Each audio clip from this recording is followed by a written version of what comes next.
ပြည်သက်စာရေးဆရာဒိုမီနစ်လာပီယာရေးသားခဲ့တဲ့ The City of Joy ဝတ္ထုဟာအိန္ဒိယနိုင်ငံကာလာကတ္တားမြို့ကအလွန်ဆင်းရဲနွမ်းပါးတဲ့အနန္နာဂါလို့ခေါ်တဲ့ကျူးကျော်ရက်ွက်ကြီးတွေကလူနေမှုဘဝတွေကိုအခြေခံပြီးရေးဖွဲ့ထားတဲ့ဖြစ်ရမှန်အခြေခံဇာတ်လမ်းတစ်ပုဒ်ဖြစ်ပါတယ်။ဒီစာအုပ်ဟာကမ္ဘာပေါ်မှာအဆင်းရဲဆုံးအနှိမ့်ကျဆုံးအခြေအနေမှာရှင်သန်နေရပေမဲ့လူသားဆန်မှုမျှော်လင့်ချက်ပျော်ရွှင်မှုကိုမစွန့်လွတ်တဲ့လူတွေရဲ့ကြံ့ကြံ့ခံနိုင်စွမ်းကိုအဓိကထားတင်ပြထားတာဖြစ်ပါတယ်။ဇာတ်လမ်းရဲ့အဓိကကြောရိုးကိုမတူညီတဲ့နောက်ခံဘဝတွေကနေလာကြတဲ့အဓိကဇာတ်ကောင်၃ဦးရဲ့ဘဝဖြတ်သန်းမှုတွေနဲ့အချိတ်အဆက်မိမိတိဆောက်ထားပါတယ်။အဲ့ဒီဇာတ်ကောင်တွေကတော့ကျေးလက်ကနေမြို့ပြကိုပြောင်းရွှေ့လာတဲ့အိန္ဒိယဆင်းရဲသားလယ်သမားဟာဆာရီပိုလန်လူမျိုးကစ်တလက်ဖုံးတော်ကြီးစတီဖန်ကိုဘယ်စကီနဲ့အမေရိကန်လူငယ်စာရေးဆရာဝန်မက်စလော့ဗ်တို့ပဲဖြစ်ပါတယ်။သူတို့သုံးဟာမတူညီတဲ့အကြောင်းပြချက်အသီးသီးနဲ့အာနန္နာဂါကျူးကျော်ရက်ွက်ကြီးတဲ့ကိုရောက်ရှိလာခဲ့ကြပြီးအဲ့ဒီကငရဲကန်းလိုဒုက္ခဆင်းရဲတွေကြားမှာသူတို့ရဲ့ဘဝတွေကိုဘယ်လိုရောရှက်သွားတယ်ဆိုတာကိုစာရေးဆရာကအသေးစိတ်ပုံဖော်ထားတာဖြစ်ပါတယ်။ဇာတ်လမ်းရဲ့အစပိုင်းမှာအိန္ဒိယတောင်သူလယ်သမားဟာဆာရီဘောရဲ့အလွန်ခက်ခဲကြမ်းတမ်းတဲ့ဘဝနဲ့စတင်မိတ်ဆက်ထားပါတယ်။ဟာဆာရီတို့မိသားစုဟာမျိုးဆက်နဲ့ချီပြီးလေယာလုပ်ငန်းနဲ့အသက်မွေးလာခဲ့ကြပေမဲ့ပြင်းထန်တဲ့မိုးခေါင်ရေရှားမှုတန်ကိုစစ်တိုက်ခံစားလိုက်ရတဲ့အခါမှာသူတို့ရဲ့လေယာမြေတွေကိုငွေတို့ချေးစားတဲ့ချစ်တီးတွေစီမှာဆုံးရှုံးလိုက်ရပါတယ်။အဲ့နောက်မှာတော့ဟာဆာရီဟာသူ့ရဲ့ဇနီးဖြစ်သူကမလာနဲ့ကလေး၃ယောက်ကိုခေါ်ပြီးကာလာကတ္တားမြို့ကြီးစီကိုအလုတ်အကင်နဲ့ဘဝသစ်ရှာဖွေဖို့ထွက်ခွာလာခဲ့ပါတယ်။ဒါပေမဲ့မြို့ကြီးကိုရောက်ချင်းမှာပဲသူတို့မိသားစုကလူလိမ်တွေနဲ့ကြုံတွေ့ခဲ့ရပြီးပါလာတဲ့အိမ်လကငွေတွေကိုအလိမ်ခံလိုက်ရတယ်လို့အိမ်ရှင်ကလည်းတနာညှတာမှုမရှိပဲလမ်းဘေးကိုမောင်းထုတ်လိုက်တဲ့အတွက်သူတို့မိသားစုဟာလမ်းဘေးဈဉ္ဉံတွေပေါ်မှာပဲအိပ်ဆက်နေထိုင်ကြရပါတယ်။စာဝတ်နေရေးအတွက်ရုန်းကန်ရရင်နောက်ဆုံးမှာတော့ဟာဆာရီဟာလန်ချားသမားတစ်ယောက်ဖြစ်အလုပ်ရသွားပါတယ်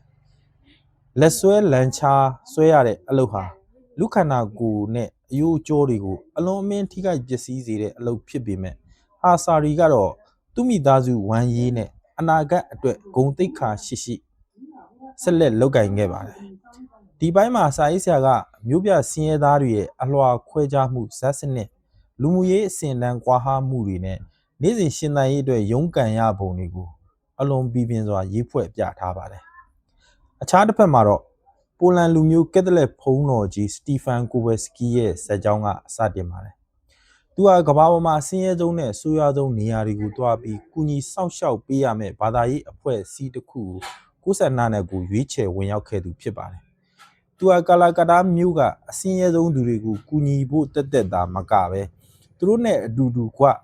နေထိုင်ဖို့သူတို့နဲ့အတူငတ်မွတ်မှုတန်ကိုခံစားဖို့နဲ့လိုအပ်လာရင်သူတို့နဲ့အတူတေဆုံးမှုအထိဆုံးဖြတ်ချက်ချပြီးအာနန္နာဂါကျူးကျော်ရက်ွက်တွေကိုပြောင်းရွှေ့လာတဲ့သူဖြစ်ပါတယ်။ရက်ွက်ထဲကိုရောက်လာတဲ့အခါသူဟာတန်ရှင်းမှုလုံးဝမရှိတဲ့ပတ်ဝန်းကျင်ကြွက်တီပိုးဟတ်တွေနဲ့ပြည့်နှက်နေတဲ့အခန်းချင်းလေးထဲမှာဆင်းရဲသားတွေနီးတူနေထိုင်ရင်သူတို့ကိုစတင်ကူညီပါတယ်။အစာပိုင်းမှာဒေသခံတွေကသူ့ကိုဒစိမ့်တယောက်လိုတန်တရားထားခဲ့ကြပေမဲ့နောက်ပိုင်းမှာတော့ဒေသခံလူမိုက်ဂိုင်းတွေရဲ့ရန်ကိုကာကွယ်ပေးတာအပေခံအနူယောဂါတွေကိုပြုစုစောင့်ရှောက်ပေးတာနဲ့ဆင်းရဲသားတွေအတွက်အရာရာကိုကုကျိုးစွန့်အနစ်နာခံလှုပ်ဆောင်ပေးတာတွေကြောင့်ရက်ွက်တစ်ခုလုံးကသူ့ကိုအကိုကြီးတယောက်လိုလေးစားချစ်ခင်လာခဲ့ကြပါတယ်။ကိုဝက်စကီဟာအင်မတန်ဆိုးရတဲ့ဆင်းရဲမွဲတေမှုနဲ့မတိနားမလည်မှုတွေကြားထဲကနေနေ့စဉ်ကြုံတွေ့နေရတဲ့သိငယ်တဲ့အံ့မွယ်ဖြစ်ရလေးတွေနဲ့လူသားတွေရဲ့မေတ္တာတရားကိုရှာဖွေတွေ့ရှိသွားခဲ့ပါတယ်။တတိယမြောက်အဓိကဇာတ်ကောင်ဖြစ်တဲ့မက်စလော့ဗ်ကတော့အမေရိကန်ပြည်ထောင်စုမိုင်ယာမီမြို့ကချမ်းသာကြွယ်ဝတဲ့မိသားစုကနေဆင်းသက်လာတဲ့လူငယ်ဆရာဝန်တဦးဖြစ်ပါတယ်။သူဟာပြည့်စုံလွန်းတဲ့သူ့ရဲ့ထက်တန်းလွှာဘဝနဲ့ဆေးရုံကတက်တောင်တက်တာအလုတ်အကင်တွေအပေါ်မှာစိတ်ပြည့်ညှိငွေလာပြီးဘဝရဲ့စစ်မှန်တဲ့အဓိပ္ပာယ်ကိုရှာဖွေဖို့အိန္ဒိယနိုင်ငံကိုရောက်လာခဲ့သူဖြစ်ပါတယ်။အာနန္နာဂါကျူးကျော်ရက်ွက်ကိုရောက်တဲ့အခါသူဟာတခါမှမမြင်ဘူးခဲ့တဲ့အလွန်အမင်းဆင်းရဲနွမ်းပါးမှုယောဂဗျာထူပြောမှုနဲ့ ငရဲကန်းလိုအခြေအနေတွေကိုမြင့်မြင့်ကိုကြုံတွေ့လိုက်ရတဲ့အတွက်အစာပိုင်းမှာအလွန်တုန်လှုပ်သွားခဲ့ပါတယ်။ဒါပေမဲ့ဘုန်းတော်ကြီးကိုဝက်စကီရဲ့စိတ်ဓာတ်ခံမာမှုနဲ့ကိုကျူးစွန်လှုပ်ဆောင်ချက်တွေကိုမြင်တွေ့ရတဲ့အခါမှာတော့သူကိုယ်တိုင်လည်းဆင်းရဲသားလူနာတွေကိုအခမဲ့ကုသပေးရင်တကယ်စစ်မှန်တဲ့ကရုဏာတရားကိုနားလည်သဘောပေါက်လာပါတယ်။မက်စ်ဟာရက်ွက်ထဲကလူတွေနဲ့ယဉ်နီးကျွမ်းဝင်လာပြီးသူ့ရဲ့စေပညာနဲ့လူအသက်ပေါင်းများစွာကိုကယ်တင်ခွင့်ရတဲ့အခါအမေရိကန်မှာသူဘယ်တော့မှမရနိုင်တဲ့ဘဝရဲ့ပြည့်စုံမှုနဲ့ကျေနပ်မှုကိုရှာဖွေတွေ့ရှိသွားပါတော့တယ်။ဒီလိုနဲ့သူတို့သုံးဦးရဲ့ဘဝတွေဟာအနန္နာကရက်ွက်မှာတသားတည်းဖြစ်လာပါတယ်။ဟာဆာရီရဲ့မိသားစုကျမကြီးအတွက်မက်စ်ကကုသပေးသလိုဖုန်းတော်ကြီးကိုဝက်စကီရဲ့လုပ်ငန်းစဉ်တွေမှာလည်းမက်စ်ကစီးပညာအရာဝန်ငွေကြီးအရာပါအများကြီးကူညီပံ့ပိုးပေးပါတယ်။ဇလန်းရဲ့နောက်ပိုင်းမှာတော့ဆာဟာရီပေါဟာနှစ်ပေါင်းများစွာကျန်းတဲ့အလုပ်တွေလုပ်ခဲ့ရတာအာဟာရပြည့်ဝအောင်မစားခဲ့ရတာနဲ့မတန်ရှင်းတဲ့ပတ်ဝန်းကျင်တွေကြောင့် TB ရောဂါကိုပြင်းထန်စွာခံစားလာခဲ့ရပါတယ်။သူသေဆုံးတော့မယ်ဆိုတာကိုသိလာတဲ့အချိန်မှာဟာဆာရီရဲ့တခုတည်းသောရည်ရွယ်ချက်ကသူ့ရဲ့သမီးကြီးကိုဂုဏ်သိက္ခာရှိထိမ်းများလက်ထပ်ပေးနိုင်ဖို့သူတို့သမီးဘက်ကပေးရမယ့်တင်တောင်းငွေရရှိဖို့ဖြစ်လာပါတယ်။နောက်ဆုံးမှာဟာဆာရီယာဒုက္ခနာကိုကသွေးတွေကိုဖောက်ထုတ်ပြီးရောင်းတာဒုက္ခနာကိုအစိပ်ပိုင်းတွေကိုစိပညာလေးလာရေးအတွက်ကျွတင်ရောင်းချတာစတဲ့နီလန်ပေါင်းစုံနဲ့ပိုက်ဆံရှာပြီးသူသမီးရဲ့မင်္ဂလာပွဲအတွက်လိုအပ်တဲ့ငွေကြေးကိုရှာဖွေပေးနိုင်ခဲ့ပါတယ်။ဟာဆာရီဟာ TB ရောဂါနဲ့ကွယ်လွန်သွားခဲ့ပေမဲ့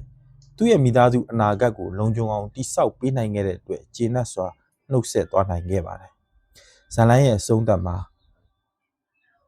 လူတွေဟာ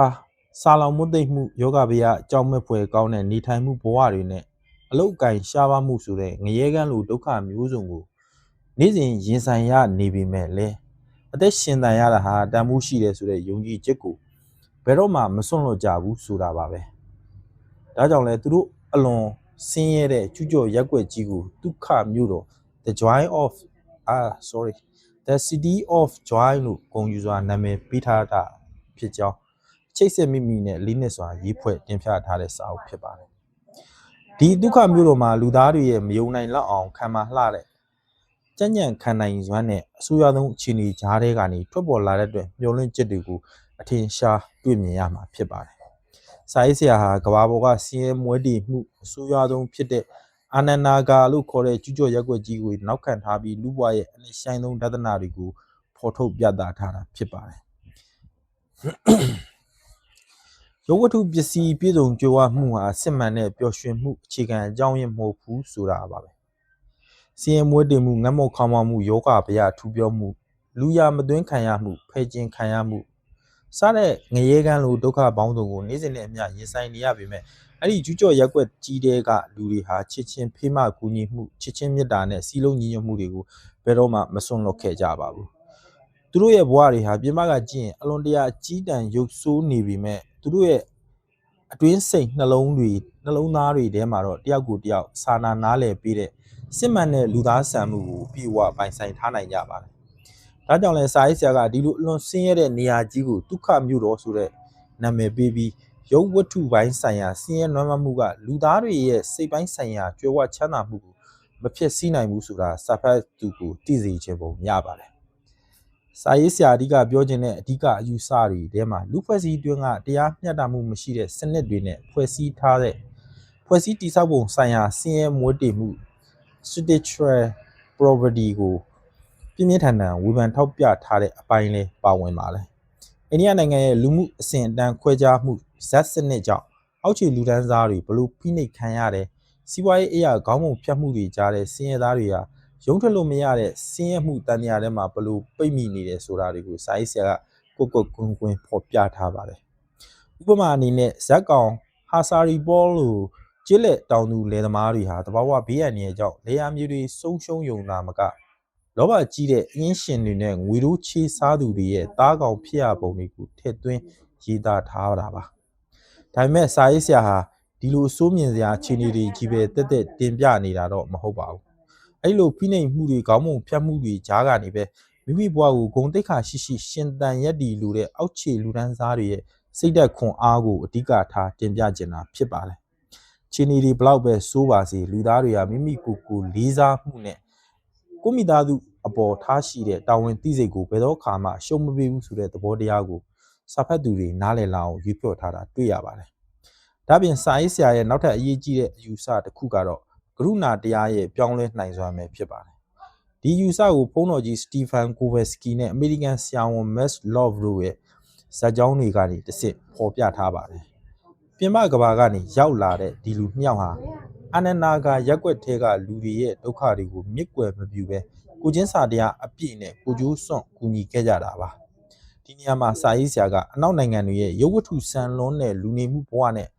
အရှေ့တိုင်းကစင်းရဲသားတွေရဲ့နာမိုင်းဆိုင်ရာလူနေမှုရောက်ရဲတင်းနေမှုတွေကိုနှိုင်းယှဉ်တင်ပြထားပါတယ်မက်စ်လော့ဟာအမေရိကန်မှာပြည်သူချမ်းသာတဲ့ဘဝကိုပိုင်ဆိုင်ထားပေမဲ့စိတ်ပိုင်းဆိုင်ရာဟာလာဟင်းလင်းဖြစ်နေခဲ့ပြီးအာနန္ဒာကရက်ွက်ထဲရောက်လာပြီးစင်းရဲသားတွေကိုကူညီပေးတဲ့အခါကြမှာသာသူ့ဘဝရဲ့စစ်မှန်တဲ့အဓိပ္ပာယ်ကိုရှာဖွေတွေ့ရှိသွားတာဖြစ်ပါတယ်။ဒါလူတယောက်ရဲ့တန်ဖိုးဆိုတာသူဘလောက်ပိုင်ဆိုင်တယ်လဲဆိုတာထက်သူတစ်ပါးအပေါ်ဘလောက်ပေးဆက်နိုင်တယ်ဆိုတဲ့အချစ်ပေါ်မှာမူတည်တယ်ဆိုတဲ့ဒသနာကိုစာရေးဆရာကသုံးသပ်ပြထားတာဖြစ်ပါတယ်။ဖုန်းတော်ကြီးကိုဗက်စကီရဲ့လုပ်ရက်တွေကနေတဆင့်ဘာသာရေးဆိုတာကျောင်းသင်ခန်းစာတွေဖျားကျောင်းတွေထဲမှာပဲရှိနေတာမဟုတ်ဘဲနဲ့ဆင်းရဲဒုက္ခရောက်နေသူတွေနဲ့တသားတည်းနေထိုင်ပြီးသူတို့ရဲ့ဝေဒနာတွေကိုမျှဝေခံစားပေးခြင်းဟာစစ်မှန်တဲ့ဘာသာတရားအကျင့်မြတ်ဖြစ်တယ်ဆိုတာကိုခိုင်မာတင်ပြထားတာဖြစ်ပါတယ်ဒုက္ခမျိုးတော်စာအုပ်မှာစာရေးဆရာဒိုမီနစ်လာပီယာအဓိကပြောခြင်းတဲ့အယူဆကတော့လူသားတွေရဲ့ဘဝမှာကြုံတွေ့နေရတဲ့ဆင်းရဲဒုက္ခတွေဟာရှောင်လွှဲလို့မရတဲ့အရာတွေဖြစ်ပေမဲ့အဲ့ဒီဒုက္ခကိုရင်ဆိုင်ကြော်လွှားတဲ့နေရာမှာမျှော်လင့်ချက်ချစ်ချင်းမြတ်တာနဲ့ကိုချင်းစာတရားတို့ကိုအသုံးပြုမယ်ဆိုရင်ဘယ်လိုငရဲကမ်းမျိုးကိုမဆိုငြိမ်းချမ်းတဲ့နေရာတစ်ခုဖြစ်ပြောင်းလဲပြစ်နိုင်တယ်ဆိုတာပါပဲစောက်တဲ့ဇက်ကောင်တွေဟာသူတို့ရဲ့ဘဝအဆိုးတရားတွေကိုကံကြမ္မာကြောင့်ကာမကြောင့်လို့ခံယူထားကြပေမဲ့အဲ့ဒီကံတရားကိုရှုံးပေးပြီးလက်မိုင်ချနေတာမျိုးမဟုတ်ပဲမနှက်ဖန်ဆိုးတဲ့အနာဂတ်အတွက်အကောင်းဆုံးရုန်းကန်နေကြပါတယ်ဒီစာအုပ်ဟာစင်းရဲမွေးတည်မှုရဲ့အကြီးတန်းမှုကိုရေးဖွဲ့ထားတဲ့စာအုပ်တစ်မဟုတ်ပဲလူသားဖြစ်ရခြင်းရဲ့ဂုဏ်သိက္ခာမတူညီတဲ့နောက်ခံယဉ်ကျေးမှုတွေကြားကနားလည်လက်ခံနိုင်စွမ်းနဲ့တစ်ကမ္ဘာလုံးစွာလွှမ်းခြုံနိုင်တဲ့ညီကိုမောင်နှမမေတ္တာတရားတွေကိုဖွင့်တဲ့တည်ကုန်းထားတဲ့မဟာကဗျာရှည်ကြီးတပုတ်လို့တောင်ဆိုနိုင်ပါတယ်စာဖတ်သူတိုင်းကိုမိမိပတ်ဝန်းကျင်ကအခက်ခဲရောက်နေသူတွေကိုဂရုဏာမျက်စိနဲ့ကြည့်တတ်ဖို့မိမိမှာရှိနေတဲ့ဘဝအတွက်ကျေးဇူးတင်တတ်ဖို့နဲ့လူသားချင်းဖိမကူညီခြင်းရဲ့အဆုံးမဲ့တန်ဖိုးတွေကိုနက်နက်ရှိုင်းခံစားနားလည်သွားစေဖို့စာရေးဆရာကအလွန်ပြပြင်းစွာချိတ်ဆက်မိမိရေးသားတင်ပြထားတဲ့စာအုပ်ကောင်းတစ်အုပ်ဖြစ်ပါတယ်ပြင်သစ်စာရေးဆရာဒိုမီနစ်လာပီယာဟာ1932ခုနှစ်မှာမွေးဖွားပြီးကမ္ဘာကျော်စာအုပ်များစွာကိုရေးသားခဲ့တဲ့စာရေးဆရာနဲ့လူသားချင်းစာနာထောက်ထားမှုဆိုင်ရာလုပ်ငန်းတွေကိုလှုပ်ဆောင်ခဲ့သူဖြစ်ပါတယ်သူရဲ့စောပိုင်းဘဝမှာသတင်းစာဆရာအဖြစ်အသက်မွေးဝမ်းကြောင်းမှုပြုခဲ့ပြီးနိုင်ငံတကာသတင်းတွေကိုလိုက်လံရယူခဲ့ပါတယ်အဲ့နောက်မှာတော့အမေရိကန်စာရေးဆရာလယ်ရီကော်ရင်နဲ့တွဲဖက်ပြီးတမိုင်းဝင်ဖြစ်ပျက်တွေကိုခြေခံထားတဲ့စာအုပ်တွေရေးသားခဲ့ပါတယ်သူတို့နှူးတွဲခဲ့တဲ့အထက်မှာအိန္ဒိယနိုင်ငံလွတ်လပ်ရေးရခဲ့ခြင်းခွဲထွက်ရေးကာလနောက်ခံထားရေးဖွဲ့ထားတဲ့ Freedom of Midnight ဟာထင်ရှားပါတယ်မြန်မာပြည်မှာတော့သကောင်ရန်လွတ်လပ်ရေးလို့လူတီများနာမည်ကြီးပါတယ်အဲ့ဒီလွတ်လပ်ရေးအကြောင်းစာအုပ်ရေးဖို့အိန္ဒိယနိုင်ငံကိုရောက်ရှိပြီးသုတေသနလုပ်ရင်းနဲ့ပဲအိန္ဒိယရဲ့ယဉ်ကျေးမှုစင်းရဲမွေးတည်မှုနဲ့လူနေမှုဘဝတွေဒိုမီနစ်လာဘီယာကနည်းနည်းရှိုင်းတိတုခွင့်ရခဲ့တာဖြစ်ပါတယ်အဲ့ကနေစပြီးအိန္ဒိယနိုင်ငံအပေါ်သူအရန်တန်ရောစဉ်တွေ့သွားခဲ့ပြီးနောက်ပိုင်းမှာသူ့ရဲ့အကျော်ကြားဆုံးစာအုပ်တုပ်ဖြစ်တဲ့ဒီဒုက္ခမြို့တော်ကိုရေးသားဖို့အကြောင်းဖန်လာခဲ့ပါတယ်ဒုက္ခမြို့တော်ဝတ္ထုဖြစ်ပေါ်လာပုံနောက်ခံသမိုင်းကြောင်းကအလွန်စိတ်ဝင်စားဖို့ကောင်းပါတယ်1985ခုနှစ်မှာထုတ်ဝေခဲ့တဲ့ဒီဝတ္ထုဟာအိန္ဒိယနိုင်ငံကာလာကတ္တားမြို့အနီးဟောင်ရာဒေသမှာရှိတဲ့ပီနာခါလို့ဆိုတဲ့ကျူးကျော်ရက်ွက်ကြီးကိုခြေခံပြီးရေးသားထားတာဖြစ်ပါတယ်ဒိုမီနစ်လာဘီယာဟာဒီဝတ္ထုကိုရေးသားဖို့အတွက်စင်းရဲသားရက်ွက်မှာကိုယ်တိုင်သွားရောက်နေထိုင်ခဲ့ပြီးသူတေသနအများကြီးလုပ်ခဲ့ပါတယ်သူဟာရက်ွက်ထဲကစင်းရဲသားတွေလူမမာတွေလမ်းချဆွဲတဲ့သူတွေရဲ့နေ့စဉ်ရုန်းကန်နေရတဲ့ဘဝတွေကိုကိုယ်တိုင်မျက်မြင်ကိုယ်တွေ့လေ့လာခဲ့ပါတယ်စာအုပ်ထဲမှာအဓိကဇာတ်ကောင်တွေဖြစ်တဲ့ပိုလန်လူမျိုးဖုံးတော်ကြီးစတီဗန်ကိုဗယ်စကီဆိုတာတကယ်တော့ပီနာခါရက်ကွက်မှာစင်းရဲသားတွေကိုနှစ်ပေါင်းများစွာကူညီလုပ်ကင်ပေးခဲ့တဲ့ဆွစ်ဇာလန်လူမျိုးကက်သလစ်ဖုံးတော်ကြီးဖရန်ဆွာလာဘော့ကိုခြေခံပြီးဖန်တီးထားတာဖြစ်ပါတယ် လားတူရဲ့အမေရိကန်ဆရာဝန် Max Love ဆိုတဲ့ဇက်ကောင်ဟာလည်းကာလာကတာမြို့ကလမ်းဘေးဆင်းရဲသားတွေကိုစိတ်ကူတာပေးခဲ့တဲ့ပြည်ထိုင်လူမျိုးဆရာဝန် Jeff Bridger လိုမျိုးပုံကိုယ်တွေကိုမြင်ညမ်းထားတာဖြစ်ပါတယ်။ဒါ့အပြင်ဟာဆာရီပေါဆိုတဲ့လမ်းချားဆွဲသမားဇက်ကောင်ကတော့ကာလာကတာမြို့မှာတမွေးညောင်ပြုတ်နေတဲ့တာမန်ဆင်းရဲသားအလုပ်သမားတွေရဲ့ဘဝကိုကူစားပြုဖော်ကျူးထားတာဖြစ်ပါတယ်ဒီစာအုပ်ထွက်လာတဲ့အခါမှာကမ္ဘာတဝန်းကစာဖတ်သူတွေအလွန်သဘောကျခဲ့ကြပြီးဘာသာစကားများစွာကိုပြန်ဆိုခဲ့ရတဲ့အထိအောင်မြင်ခဲ့ပါတယ်။ဒါပေမဲ့အချို့သောဝေဖန်ရေးသမားတွေကတော့ဒီစာအုပ်မှာလူပြူတွေကကက်တင်ရှင်လုပ်တယ်ဆိုတဲ့အမြင်ကိုပေါ်လွင်စေတယ်လို့ဝေဖန်ခဲ့ကြတာတွေလည်းရှိပါတယ်။ဘလို့ပဲဖြစ်ဖြစ်ဒီစာအုပ်ဟာအိန္ဒိယကကျူးကျော်ရက်ကွက်နေလူထုရဲ့ဘဝကိုကမ္ဘာကသိအောင်ဖွင့်ချပေးနိုင်ခဲ့တဲ့အရေးပါတဲ့မှတ်တမ်းတစ်ခုဖြစ်လာခဲ့ပါတယ်။1992ခုနှစ်မှာတော့ဒီစာအုပ်ကိုအခြေခံပြီး Hollywood ကနေရုပ်ရှင်အဖြစ်ဖန်တီးခဲ့ကြပါသေးတယ်။ဒီနေရာမှာအထူးပြောရမယ့်အချက်ကဒိုမီနစ်လာဘီယာဟာစာရေးပြီးငွေရှာယုံတက်တက်လုပ်ခဲ့တဲ့သူမဟုတ်ဘူးဆိုတာပါပဲ။ဒုက္ခမျိုးတော်စာအုပ်ကနေရရှိလာတဲ့စာမူကဝင်ငွေရဲ့တဝက်ကိုအိန္ဒိယနိုင်ငံရဲ့ဆင်းရဲသားတွေအကျိုးအတွက်အသုံးပြုဖို့သူကိုယ်တိုင်ဆုံးဖြတ်ခဲ့ပါတယ်။သူဟာ City of Joy Foundation ဆိုတဲ့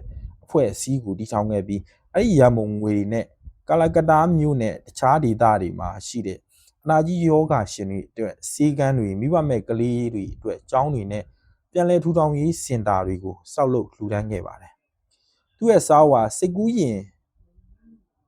တပိုင်းဝတ္ထုစာအုပ်ဖြစ်တယ်ဆိုပေမဲ့လက်တွေမှာတော့လူထောင်ပေါင်းထောင်သောင်းများစွာရဲ့ဘဝတွေကိုကယ်တင်နိုင်ခဲ့တဲ့အစာပြိုးမှုတစ်ခုဖြစ်ခဲ့ပါတယ်။သူကွယ်လွန်သွားတဲ့2022ခုနှစ်ထိတိုင်အောင်သူ့ရဲ့ foundation ကနေအိန္ဒိယနိုင်ငံစင်းရဲနမမသူတွေအတွက်အကူအညီကိုဆက်လက်ပေးအပ်နေဆဲဖြစ်ပါတယ်။ဒါကြောင့်ဒုက္ခမျိုးတော်ဝတ္ထုဟာဒိုမီနစ်လာဘီယာရဲ့စာပေအမှုပညာပြောင်မြောက်မှုသာမကလူသားတွေပေါ်ထားရှိတဲ့သူ့ရဲ့ကြီးမားတဲ့ကရုဏာတရားကိုပါတက်တည်ပြနေတဲ့သမိုင်းဝင်လက်ရာတစ်ခုဖြစ်တယ်လို့တိတိကျကျပြောနိုင်ပါတယ်။ဒီစာအုပ်ကိုဆရာမြတ်တန်းတင်ကဒုက္ခမျိုးတော်နာမည်နဲ့ဘာသာပြန်ထားပြီးစာအုပ်ဆိုင်တွေကနေမှာယူဖတ်ရှုလို့ရနိုင်ပါသေးတယ်။အဆုံးထိနားဆင်ပေးခဲ့တဲ့အတွက်ကျေးဇူးအများကြီးတင်ပါတယ်။ကျွန်တော်ကိုဆိုင်မောင်ပါ။